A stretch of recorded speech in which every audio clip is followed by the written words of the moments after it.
天给大家介绍一款菲律宾市场常见的一款牵引车，豪沃 A7 420马力的国四的高顶牵引车。我们大概看一下外观，这个车的驾驶室是中国重汽和沃尔沃共同研发的豪沃 A7 的本体的驾驶室，换了一个新的 T7H 的一个前面罩，它跟经典的那个豪沃 A7 看起来这个要更美观一些。420马力。这个车的前保险杠，牵引车依然用的是塑料的保险杠，然后前桥是 HF9 的前桥。这款车是一款重型的车，所以前桥是 HF9。轮胎呢采用的是1200的钢丝胎，拉重载的时候一般我们推荐是用钢丝胎。但是呢，这款车在菲律宾市场，多数选用的还是真空胎。这个车是比较特殊的，看来客户对拉重载的需求比较高。这个就是165毫安的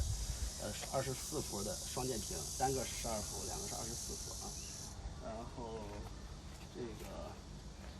安座，菲律宾市场一般的安座都是50的安座，后桥一般标配就是 HC16桥，然后也是一个47码的螺栓。这个车标配了一个整体式的挡泥板，这个是额外选配，是要加钱的啊。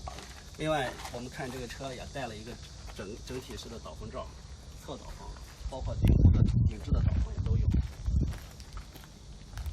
这个油箱选装的是400升的油箱，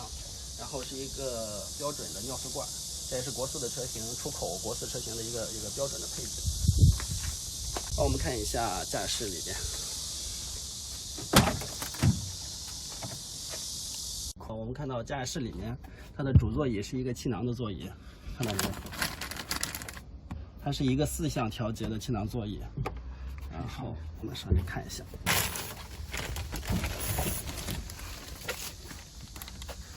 下面的卧铺是拼接式的，然后上面的卧铺是这种经常不用的时候是可以把它拉起来。然后我们看到它的储物的空间还是设计的非常多的，这是副驾驶头部的一个储物空间，这是主驾驶头部的一个储物空间，非常多的储物空间，平常可以放一些票证等等。然后看一下这个车的门上的功能也是非常齐全，后视镜调节，上下后视镜调节都带，然后后视镜加热，车门锁，包括玻璃升降。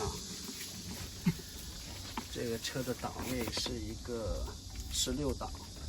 高低档的16档的变速箱，然后空调，各种仪表，它遥控的大灯带自动大灯功能，自动功能。OK， 基本就是这样一个情况。这个车现在可以接受预定新车，生产工期大概20多天，欢迎大家咨询。